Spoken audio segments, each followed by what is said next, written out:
நேயர்களே வணக்கம். இன்றைக்கி நம்ம சேனலில் வணிக சேனலில் ஒரு சின்ன குட்டி கதையோடு தொடங்குகிறேன்.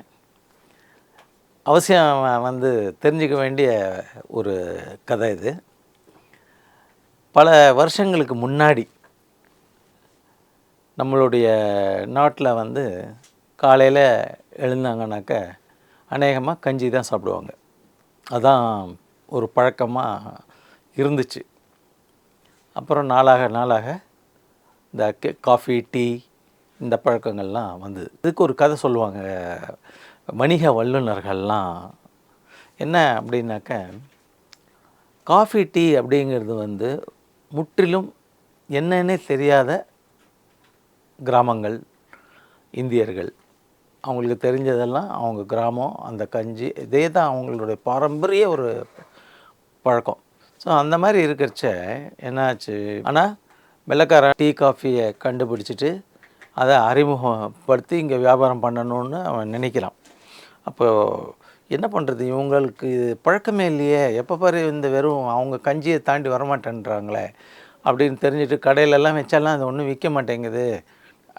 இந்த மாதிரி நம்மளுக்கு வணிகம் நடக்கலைன்னா நம்ம எப்படி இந்த நாட்டில் வியாபாரம் செஞ்சு பணக்காரராகிறது, நம்ம நாட்டுக்கு எப்படி எடுத்துகிட்டு போகிறது அப்படின்னு அவங்களுக்கு யோசனை பல திட்டங்களை அவங்க தீட்டி பார்த்தாங்க. அதில் கடைசியில் எப்படி முடிவு பண்ணுறாங்க, ஓகே இப்படி பண்ணி பார்ப்போம். எல்லா மனுஷனுக்கும் ஆசையை தூண்டு. இலவசம் அப்படின்னு சொன்னால், இல்லை தள்ளுபடின்னு சொன்னாலே மக்களுக்கு ஒரு சும்மா இருக்கிறவனு கூட அப்படி என்னப்பா என்ன இலவசம், என்ன இது அப்படின்னு சொல்லி இலவசம்னா எதை வேணாலும் ட்ரை பண்ணி பார்க்குற ஒரு மனோபாவம், இதெல்லாம் இயற்கையாக இருக்கக்கூடிய ஒன்று.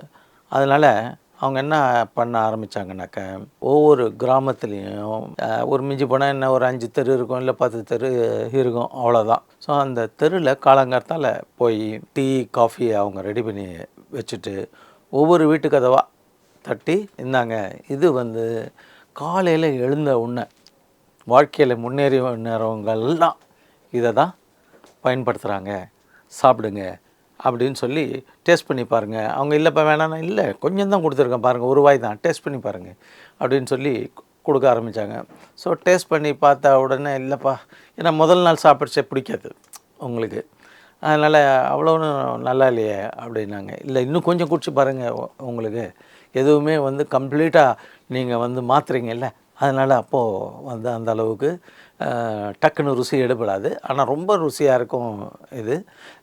நீங்கள் பழகிட்டிங்கன்னா இதை நீங்கள் விடமாட்டீங்க, அந்த அளவுக்கு உங்களுக்கு உடம்புக்கு ஆரோக்கியம், புத்துணர்வு தரும், நீங்கள் நல்லா வேலை செய்யலாம் அப்படி இப்படின்னு அவங்க பேசி எல்லாருக்கும் ட்ரெயின் பண்ணுறாங்கல்ல, போய் பேசுகிறதுக்கு கொள்றதுக்கெல்லாம் யாரை ட்ரெயின் பண்ணுறாங்க, இந்தியனை பிடிக்க இந்தியனை தான் ட்ரெயின் பண்ணுறாங்க. பண்ணி அவங்க அவங்களுடைய சேல்ஸ்மேனுடைய திறமையெல்லாம் காமிச்சு அவங்கள சாம்பிளை ஃப்ரீயாக குடிக்க வைக்கிறாங்க. இந்த மாதிரி பல நாள் ஃப்ரீ சாம்பிள் காத்தால், அதில் பரவாயில்லையே இது ஒன்றும் சாப்பிட்லாம் அப்படின்னு சொல்லி ஃப்ரீ தானே அப்படின்னு சாப்பிட்டுக்கிட்டு இருக்காங்க. ஒவ்வொரு வீடாக அந்த மாதிரி போய் ஆட்களை கொடுக்குறாங்க. ஒவ்வொரு வீட்லேயும் அதை சாப்பிட ஆரம்பிக்கிறாங்க. அப்புறம் கொஞ்சம் கொடுத்ததை அதிகமாக, ஏன்னா குடிச்சு பழக்கம் ஆகிடுச்சில்ல, முதல்ல ஒரு 10 ml குடித்தவங்க அப்புறம் ஒரு 25 ml, ஒரு 50 ml இதெல்லாம் ரொட்டீனாக குடிக்கிறதுக்கு தொடங்கிட்டாங்க. இந்த மாதிரி அவங்களுக்கு அந்த பழக்கங்கள்லாம் வந்த உடனே என்ன ஆக ஆரம்பிச்சிடுச்சுனாக்க, காலையில் அந்த 6:30-7 மணி ஆயிடுச்சுனால அவங்க கதவு தட்டி இந்த டீ காஃபி வருமா அப்படின்னு ஒரு எதிர்பார்ப்பு வர தொடங்கிடுச்சு. அப்போ அந்த எதிர்பார்ப்பு வரும்போது அவங்க அந்த திண்ணையில் உட்காந்து வெயிட் பண்ணுறாங்க. ஸோ இவங்களுடைய வணிக தந்திரம் என்னன்னாக்க, அவங்களுக்கு அது ஏற்பு வந்துருச்சு, பிடிக்க தொடங்கிடுச்சு இந்த பானங்களை அப்படின்ன உடனே நேரம் தள்ளி கொடுத்தேன். என்னப்பா இவ்வளோ நேரம் ஆகிற, கொடுக்க வேணாமா, சுறுசுறுப்பாக நாங்களும் அதை சாப்பிட்டுட்டு வேலையை பார்க்க வேணாமா, இன்னும் ஃப்ரீ தானே, அதனால் இவங்க ஃப்ரீயாக கிடைக்குது டெய்லி அப்படின்னு சொல்லி டெய்லி சாப்பிட்டு அந்த பானத்துடைய பக்குவத்துக்கு அவங்க கிட்டத்தட்ட அடிமையாக ஆயிட்டாங்க. அது தெரிஞ்சு அவங்க கொடுத்துக்கிட்டே இருக்காங்க. டெய்லி கம்பல்சரியாக ஒரு ஆளுக்கு ஒரு கப்பு. அப்போது வீட்டில் 10 பேர் இருக்காங்கன்னா 10 பேருக்கு 10 கப்பு குடிக்கிறாங்க. கஞ்சி குடிக்கிறத அப்படியே குறைச்சிக்கிட்டாங்க.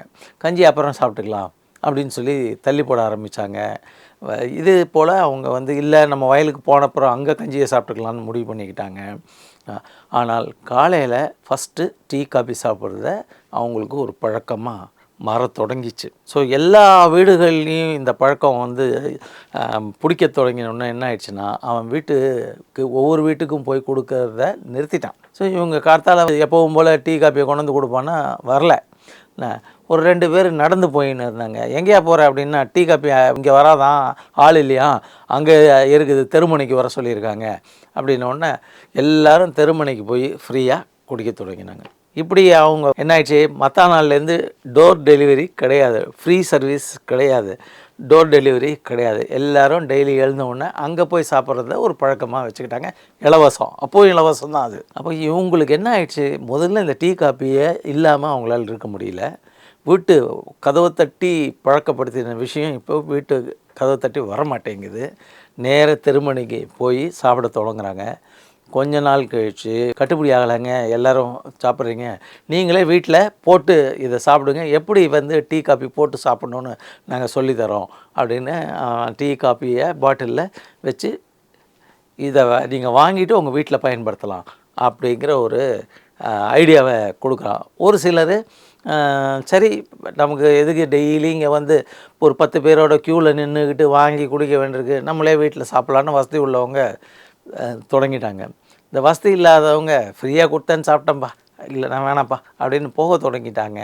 ஆனால் அவங்களுக்கு மற்ற நாள் பார்த்தா கஞ்சி சாதாரணமாக சாப்பிட இந்த கஞ்சி எடுபடலை, இந்த டீ காப்பி சாப்பிட்டா தான் சரியாக வரும் போல் தெரிய ஆரம்பிச்சிடுச்சு. இதுதான் எந்த ஒரு அடிக்ஷன்னு சொல்கிறோம் இல்லையா, அந்த வஸ்துக்களுக்கு உரியுது. உங்களுக்கு பழக்க வழக்கங்களை உருவாக்கிட்டாங்க, அந்த பழக்க வழக்கங்கள் இந்த நாடி நம்மளை தானாக போக வைக்கும். ஸோ ஃப்ரீயாக கிடச்சதுனால சாப்பிட்டேன்னு நினச்சவன் என்ன ஆக ஆரம்பிச்சிட்டான், சரி பரவாயில்ல என்ன இருக்கு, நல்லா தான் இருக்குது, வாங்கி சாப்பிடுவோன்னு சொல்லி வாங்க தொடங்கிட்டான்.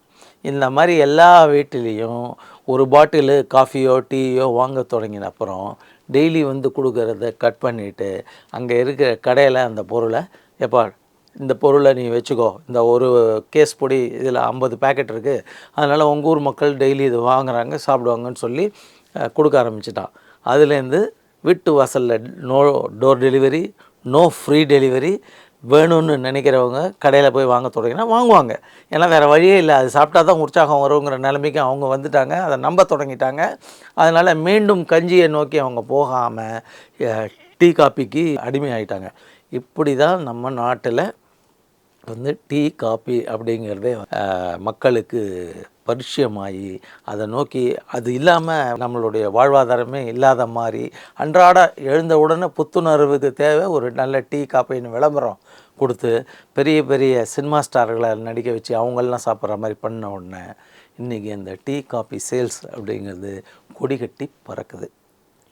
இந்த கதையை இவ்வளோ பெரிய முக்கியமான வணிக கதையை உங்களுக்கு ஏன் சொன்னேன்னா, இன்றைக்கி இதே மாதிரி தான் இந்த குவிக் காமர்ஸ் சொல்கிற Zepto, Blinkit, BigBasket, Swiggy, DMart போன்றவங்கெல்லாம் உங்களுக்கு டோர் டெலிவரி அப்படின்னு சொல்லி ஃப்ரீ டோர் டெலிவரின்னு ஆரம்பிக்கிறானுங்க.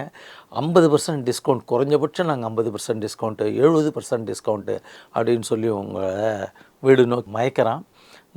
அதனால் வீட்டை விட்டு எழுந்து வந்து நீங்கள் கடைக்கு வராமல் அவன் உங்களை முதல்ல வீட்டுக்குள்ளேயே வச்சு அடிமையாக்குறான். உங்களுடைய வெளி உலக அனுபவங்களை அவன் கட் பண்ணுறான். நாளைக்கு நீங்கள் கடைக்கு வரலைன்னா உங்கள் வீட்டுக்கிட்ட இருக்கிற கடைக்காரரால் கடையை நடத்த முடியாது, அவர் இழுத்து மூடிடுவார். அப்போது என்ன ஆக போகுது, நீங்கள் வந்து அவசரத்துக்கு ஏதாவது வாங்கணுன்னா இவங்ககிட்ட தான் போகணும். அப்போ அவன் சொல்லுவான், இன்னும் வந்து இன்றைக்கி டெலிவரி வர்றதுக்கு சாயங்காலம் ஆகுங்க அப்படின்வான். நீ வெயிட் பண்ணி தான் ஆகணும், உனக்கு வேறு வழியே கிடையாது. அது மாதிரி ஃப்ரீ டெலிவரி கிடையாதுங்க அப்படின்வான். இன்னொன்று என்ன சொல்லுவான், நீ ப்ரீமியம் மெம்பர்ஷிப் ஆனால் உனக்கு ப்ரீமியம் டெலிவரின்வான். ஸோ நீ ப்ரீமியம் மெம்பர்ஷிப் ஆகிறதுக்கு மாதத்துக்கு சும்மா ஒரு 500 கட்டினா போதும்னுவான். அது 500 தானே நீ கட்டுவேன். அப்போது அவன் சொல்லுவான், இந்த இது ப்ரீமியம் டெலிவரினாக்கா நீ ஆர்டர் பண்ணி அடுத்த ஒரு மணி நேரத்தில் வரணும். இப்போ என்ன சொல்லிக்கிட்டு இருக்கான், 10 நிமிஷத்தில் வரும், 6 நிமிஷத்தில் வரும், எங்களை மாதிரி பண்ண முடியாதுன்னு சொல்லிக்கிட்டு இருக்கான். ஆனால் ஃப்யூச்சரில் இதுதான் வந்து நடக்க போகுது. அவன் விற்கிற போகிறது தான் விலை, அவன் போட போகிறது தான் டெலிவரி சார்ஜு. நீங்கள் அவனை நம்பி மட்டும்தான் வாழ்ந்தாகணும். உங்கள் தெருமுனை கடையோ இல்லை உங்களுடைய பஸாரில் இருக்கிற உங்களுடைய மளிகை கடையோ காணாமல் போய்விடும். ஏன்னா வியாபாரங்கிறது என்ன, எப்போதுமே வியாபாரங்கிறது டெய்லி புழங்கிட்டு இருந்து அதுலேருந்து ஒரு வருமானம் வந்தால் தான் யாராலையுமே நடத்த முடியும். இல்லைன்னா யாராலையும் வியாபாரத்தை தொடர்ந்து நடத்த முடியாது. ஸோ இந்திய சிறு குறு வணிகர்களை இந்த வணிகத்திலிருந்து முழுவதும் விரட்டி அடிக்கும் வரை இந்த குயிக் காமர்ஸ் நிறுவனங்களான ஜெப்டோ போன்றவர்கள் உங்களுக்கு டோர் டெலிவரி ஃப்ரீயாக தருவாங்க, அளவுக்கு அதிகமான டிஸ்கவுண்ட் தருவாங்க, 1 வாங்கினா 2 ஃப்ரீன்னுவான். உங்களை வெளியில் போக விடாமல் அவங்ககிட்டயே எப்படி அடக்கி வைக்கிறது அப்படிங்கிற ஒரே கொள்கையை கடைப்பிடிச்சு உங்களுடைய மைண்டையும் மனசையும் சிறை பிடிச்சிடுவோம். இந்த இந்த பழக்கத்துக்கு இதுவும் ஒரு அடிக்ஷன் தான். இந்த பழக்கத்துக்கு நீங்கள் அடிமை ஆகிட்டீங்கன்னாக்க உங்களால் அந்த இருந்து உங்களாலையும் வெளியில் வர முடியாது, கடைக்கையும் இருக்காது. இந்திய பொருளாதாரமும் வந்து கீழ்நோக்கி பயணிக்க தொடங்கிடும். ஆகையால் இந்த விஷயத்தை நீங்கள் எல்லாரும் அவசியம் புரிஞ்சுக்கணும். எப்படி வந்து தூண்டிலில் புழுவை வச்சா தான் வந்து மீன் மாட்டோம், அதுபோல் உங்களுக்கு இலவசம்னு சொன்னால் தான் டிஸ்கவுண்ட், அது அளவுக்கு அதிகமான டிஸ்கவுண்ட்னு சொன்னால் தான் நீங்கள் வாங்குவீங்க. வீட்டு வாசலில் டெலிவரி அப்படின்னு சொன்னால் தான் நீங்கள் முதல்ல வந்து விழுவீங்க. அதனால் இது எல்லாமே உங்களுக்கு ஒரு குழி தான் வெட்டியிருக்கான், உள்ளே வந்து விழட்டும், மொத்தமாக விழுந்தப்புறம் நம்ம சொல்கிறபடி அவங்கள ஆட்டி வைக்கலாம் அப்படின்னு பண்ணுற ஒரு தந்திரம் என்பதனை உங்களுக்கு ஒரு கதை மூலமாக ஆழமாக பதியணுங்கிறதுக்கோசரம் தான் இவ்வளவு நேரம் எடுத்து இந்த பதிவை உங்களுக்கு பண்ணியிருக்கேன். காசு, பணம், மணி ஃப்ரீ, டோர் டெலிவரி, இலவசம், தள்ளுபடி அப்படின்னு மயங்கி விழாதீங்க. விழுந்தால் நிரந்தரமாக உங்களுக்கு பெரிய நஷ்டம் வரும். ஜாகிரதை. ஆகையால் நல்ல புத்திசாலியான வாடிக்கையாளர்களாக மாறுங்கள். தற்காலிக இலவசம், தற்காலிக டோர் டெலிவரியை கண்டு மயங்கி, தற்காலிக தள்ளுபடியெல்லாம் கண்டு மயங்கி உங்கள் சொந்த பந்தங்களான தெருமுனை கடைக்காரர்களையும் மார்க்கெட்டில் இருக்கிறவங்க மாமன் மச்சான் சித்தப்பா உடைய கடைகளுக்கெல்லாம் போகாமல் வியாபாரத்தை இழந்து அவர்களை வணிகத்தை விட்டு விரட்டி அடிப்பதற்கு நீங்கள் காரணமாக இல்லாமல் இந்திய பொருளாதாரத்தையும் இந்திய பாரம்பரியத்தையும் நீங்கள் காக்க வேண்டும் என்று ஒரு வேண்டுகோள் பதிவாக இந்த பதிவை வைக்கிறேன். அன்பு நண்பர்களே, நன்றி, வணக்கம்.